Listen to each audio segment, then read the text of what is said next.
then time well spent. All right, let's move on. Now I'm going to show you a visual aid here that is a visual aid that you're going to remember for the rest of your life, okay? And we're going to talk about rate of return, and this is really the only way that I can teach it, which sinks home. I have people that come back to this seminar after a couple of years, and they'll say, hey, listen, I can't sleep at night. I have not forgot. I don't remember anything that you really said up there, Jason, but I do remember the 2 cups of water, okay? Imagine that this cup of water, and if you can't see in the back, this cup of water is full, or this cup is full of water, okay? Imagine that this cup of water represents your home, and this home is worth $100,000, okay? Now imagine that this home goes up and appreciates in value this year at 5%, okay? How much is this $100,000 home going to be worth at the end of the year?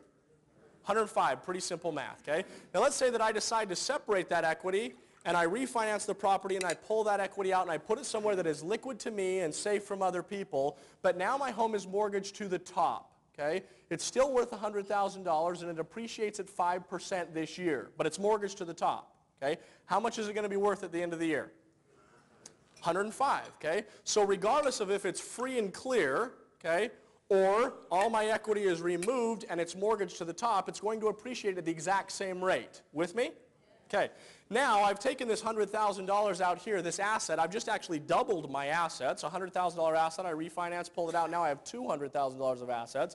But I take this $100,000 asset over here, and again, remember, it's more liquid and more safe than it was over here.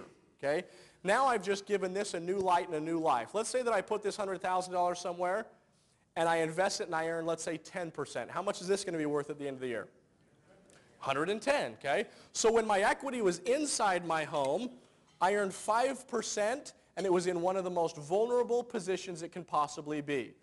When I separated the equity from my house, I made it liquid to me, I put it in somewhere that is safe from other people, and I earned 10% over here.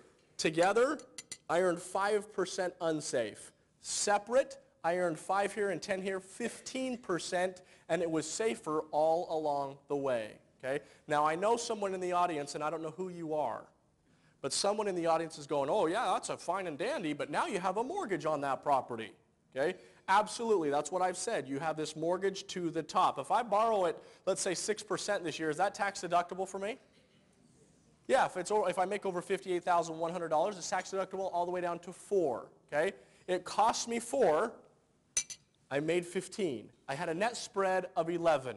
What's that called when I borrow at one rate and invest at a better rate? Well, smart, yes, smart. But I heard somebody else say it. What?